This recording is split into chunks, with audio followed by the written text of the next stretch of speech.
வழிகெடுத்து நாசமாக்கி விட்டாங்களே.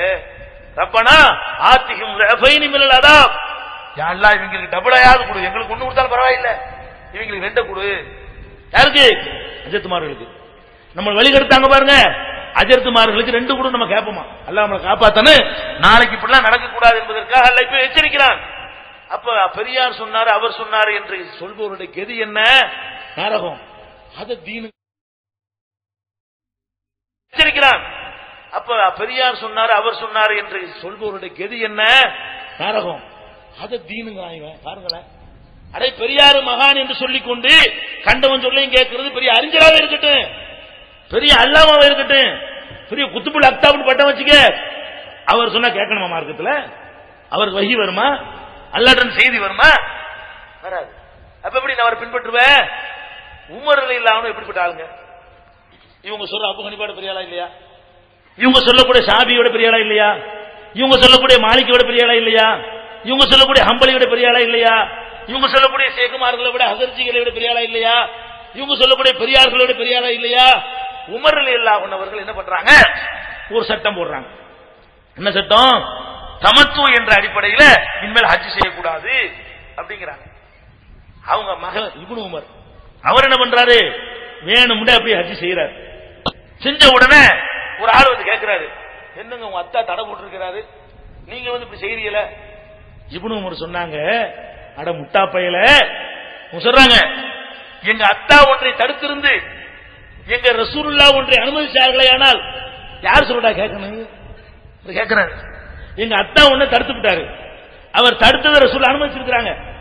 அப்ப நான் எடுத்துக்கொள்வது என் அத்தாவுடைய பாப்பாவுடைய சொல்லையா அல்லது ரசூலுல்லாஹ்வுடைய சொல்லையான்னு கேட்கிறாரு. ரசூலுல்லாஹ் தான் எடுத்துக்கோங்க, ரசூலுல்லாஹ் இப்படி செஞ்சாங்க போடா, ரசூல் ஸல்லல்லாஹு அலைஹி வஸல்லம் இப்படி செய்து நான் பார்த்தேன், அதனால இப்படித்தான் செய்வேன், எங்க அத்தாவுக்கு அதிகாரம் இல்லைங்கிறாரு. இதாங்க மார்க்கத்தை அறிந்து கொள்ள வேண்டிய முறை, மார்க்கத்தை கடைபிடிக்கிற முறை. பெத்த தகப்பனா இருந்தாலும் உமர் ரலியல்லாஹு அன்ஹு இருந்தாலும் சரிதான், அவங்க சொன்னது மார்க்கம் ஆயிருமா? நாம என்ன பண்றோம்? உமர் ரலியல்லாஹு அன்ஹு தூசி கூட நிக்க மாட்டார்கள். நீங்க சொல்ற இமாம்கள் நம்மளோட பெரிய ஆட்களா இருக்கலாம், நம்மளோட பெரிய ஆட்கள் இருந்து போறாங்க. அபூ ஹனீஃபா உமர் ரலியல்லாஹு கிட்ட நிக்க முடியுமா? ஒப்பிட்டு பார்க்க முடியுமா? ஷாஃபி இமாமையெல்லாம் உமர் கிட்ட வச்சு பார்க்க முடியுமா? மாலிக் இமாமையெல்லாம் உமரோட கம்பேர் பண்ண முடியுமா? ஹம்பலி இமாமையெல்லாம் அவர்கிட்ட நின்று பார்க்க முடியுமா? எங்கே நிற்பார் அவர்? சொர்க்கவாசிகள் என்று நற்செய்தி சொல்லப்பட்டவர், இரண்டாவது இடத்தில் உள்ளவர். ரசூல் ஸல்லல்லாஹு அலைஹி வஸல்லம் அவர்களால் அதிகம் சில எந்த அளவுக்கு இன்னல்லாஹ லா யன்திகு அலா லிசானி உமர், உமர் நாவில் அல்லாஹ் பேசுகிறான் என்கிற அளவுக்கு நற்சான்று பெற்றவர். இந்த ஒரு சமுதாயத்தில் இல்ஹாம், அதாவது உள்ளத்திலே உதிப்பு ஏற்படுத்தப்பட்டவர்கள் சில பேர் இருந்தார்கள் முந்தைய சமுதாயங்களில். என் சமுதாயத்தில் ஒருவர் அப்படி இருப்பாரையானால் அவர் உமராக இருப்பார் என்கிற அளவுக்கு புகழ்ந்து சொன்னார்கள். அவருக்கு என்ன கதி? ஓஞ்சலை விட ரசூலுல்லாஹ்வுடைய சொல் பெருசு. இப்படித்தான் சஹாபாக்கள் கூட மார்க்கத்தை விளங்கினார்கள். நம்ம என்ன பண்றோம்? மதுஹப். இந்த மதுஹபை பேசுவதற்காக வேண்டி நாங்க போறோம். எங்க போறோம்? லெப்பக்குடிக்காடு. லெப்பக்குடிக்காடுங்கிற முஸ்லிம்கள் அதிகமா இருக்கிற ஒரு பெரிய ஊர், அது ஒரு ஊர். அப்ப திருச்சி மாவட்டம், இப்ப பெரம்பலூர் மாவட்டமா பிரிக்கப்பட்டிருக்கிறது. தலைப்பு மதுஹப் தான். பேச போறோம். இங்க ஒரு வீடு, பப்ளிக் கூட்டம்லாம் போட இயலாது. ஒரு வீட்டு ஒரு ஹாலு, 10 பேர் வந்து உட்கார்ந்துருப்பாங்க. வீட்டுக்குள்ள போயிட்டு 10 பேர். உடனே என்ன பண்ணிட்டாங்க, ஊர்ல இருந்து இந்த ஜமாத்துல உங்களை கூப்பிடுறாங்க. எதுக்குப்பா? இல்ல இங்க சொல்றது அங்க வந்து சொல்லுவீங்களாம். மக்களை எல்லாம் அவங்க திரட்டி வச்சிருக்காங்க, பள்ளியிலே அனுமதி என் வீட்டுல போய் சொல்றீங்க அப்படிங்கிறாங்க. நம்ம என்ன பண்ணோம்? அற்புதமான வாய்ப்பா இருக்கு, முதல்ல பாக்குறோம். இது அப்ப இவ்வளவு அழகான கூப்பிடுறாங்க சொல்லி சந்தோஷமா என்ன செய்யணும், போறோம். சிலருக்கு தடுத்தாங்க, இது சூழ்ச்சி இருக்க முடியும், அதெல்லாம் பாவம் போறோம். போனா உள்ளக போன உடனே உட்கார்றோம், பேச்ச ஆரம்பிக்கிறேன். சாத்துறா கேட்டாங்க. உள்ள 2000 பேர் உட்கார்ந்துருக்காங்க, கேட்டு சாத்துங்கிறான் பள்ளிவாசல. 2000 பேர் போட்டு முத்துறாங்க. 2000 பேர் போட்டு பள்ளியில வச்சு 2000 பேர் போட்டு அடிக்கிறான். என் மேல ஒருத்தன் ஜஹாங்கீர் ஒரு சகோதரன், அந்த ஊரை சேர்ந்தவன், அவன் கூட்டிட்டு போனவன், அந்த என் மேல விழுந்து பாதி அடிய வாங்கினான். அதுலயே அவன் அந்த வேதனையில அந்த ஆள் இறந்துட்டான். இன்னாலில்லாஹி வ இன்னா இலைஹி ராஜிஊன். அந்த மாதிரி எல்லாம் கொடுமைப்படுத்தினார்கள். ஏன் சொல்றது என்னன்னு அவனுக்கு தெளிவா விளங்கியது. ஆஹா, நம்ம அப்பன் பாட்டன் கட்டி வைச்ச கோட்டையை இவர்கள் தகர்க்க வந்திருக்கிறார்கள், மதுஹபை உடைக்க வந்திருக்கிறார்கள். அப்படி தெளிவாக தெரிய வேண்டும். இன்னைக்கு என்ன நிலைமை?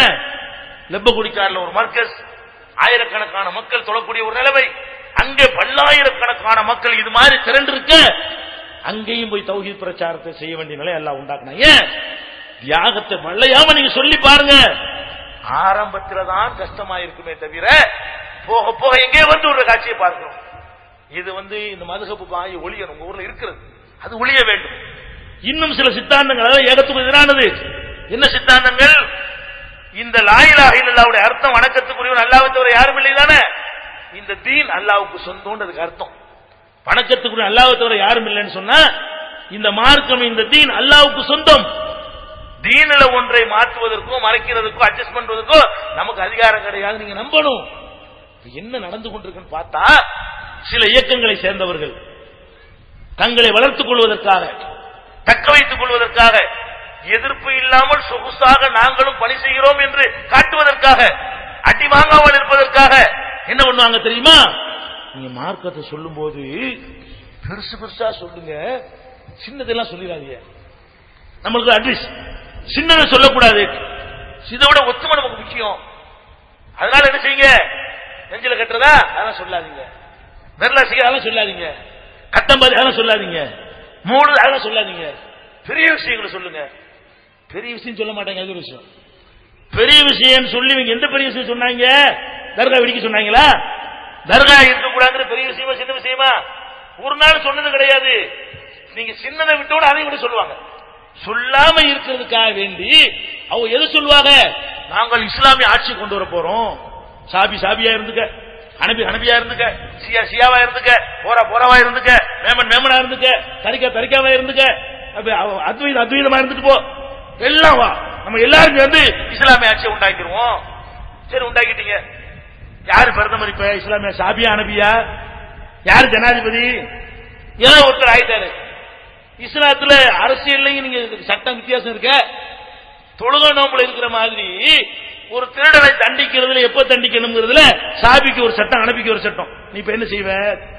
இப்ப என்ன செய்வேன்னு கேட்கிறேன். ஒரு முட்டாளவுக்கு தான் திருநா தண்டிக்கணும், இல்ல 1 லட்சம் ரூபாய் திருநா தண்டிக்கணும் என்று வித்தியாசமான சட்டங்களை 4 மதத்துல 4 விதமா எழுதி வச்சிருக்காங்க. இப்போ ஒரு திருடிட்டோம், முதல்ல இஸ்லாமிய ஆட்சி உண்டாகுது. மௌதூதி தலைமையில இஸ்லாமிய ஆட்சி உண்டாகி போச்சு. என்ன ஆச்சு? இப்ப சட்டம் திருடிட்டான் ஒருத்தன். இவனை சாபி கணக்குல தண்டிப்பீங்களா, ஹனபி கணக்குல தண்டிப்பீங்களா, மாலிகி கணக்குல தண்டிப்பீங்களா, ஹம்பலியில தண்டிப்பீங்களா, அல்லது வேற எப்படி தண்டிப்பீங்க? எப்படிங்க தண்டிப்பீங்க?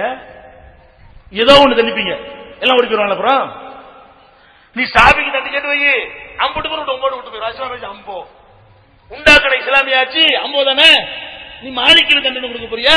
சாபி ஹனபி எல்லாம் இது பண்ண அதான் முதல்ல தெளிவுபடுத்தி உண்டாக்கிட்டு போன அந்த ஆட்சி அதுவாது ஒழுங்கா இருக்குமா இல்லையா? யாரை ஏமாத்துறீங்க? இப்ப எடுத்துக்கிறோங்க. விபச்சாரத்துக்கு என்னங்க தண்டனை? விபச்சாரத்துக்கு என்ன தண்டனை? கல்லறிஞ்சு கொல்லணும், இது தண்டனை. இப்ப மௌதூதி ஹனபி மதகுல இருந்தார். மௌதூதி என்ன ஜமாஅத் இஸ்லாமி ஒரு அமைப்பு உண்டாக்குனார மௌதூதி, அவர் ஹனபி மதகுல இருந்தார். இதெல்லாம் எப்படி போட்டு ஜமாஅத் இஸ்லாமியருக்கு வருத்தப்படுவான்னு பாக்குறீங்களா? அப்படித்தான் சொல்லணும். மார்க்கத்துல நான் யார சொல்றேன்னு தெரியணும், என்ன சொல்றேன்னு தெரியணும். யாருக்கு என்ன சொல்றேன்னு தெரியாம எல்லாம் முழுவதுக்கு பேர் மார்க்கம் கிடையாது. இப்ப மௌதூதி ஆட்சியில் உட்கார்ந்துட்டார். இப்ப ஹனபி கிதாபுல என்ன இருக்குன்னு கேட்டா, ஒரு அந்நியான் ஒரு அந்நிய பெண்ணோட லாட்ஜில கையும் மையமா மாற்றம். லாட்ஜில என்ன செய்யறாங்க? இஸ்லாமிய போலீஸ் போய் ரைடு கொடுக்குது. ஒரு ஆம்பளை ஒரு பொம்பளை மாற்றான். இவன் யாரோ அவ யாரோ கையும் மையமா சாட்சிகளோட 10 சாட்சிகளோட பிடிக்கப்பட்டுறாங்க.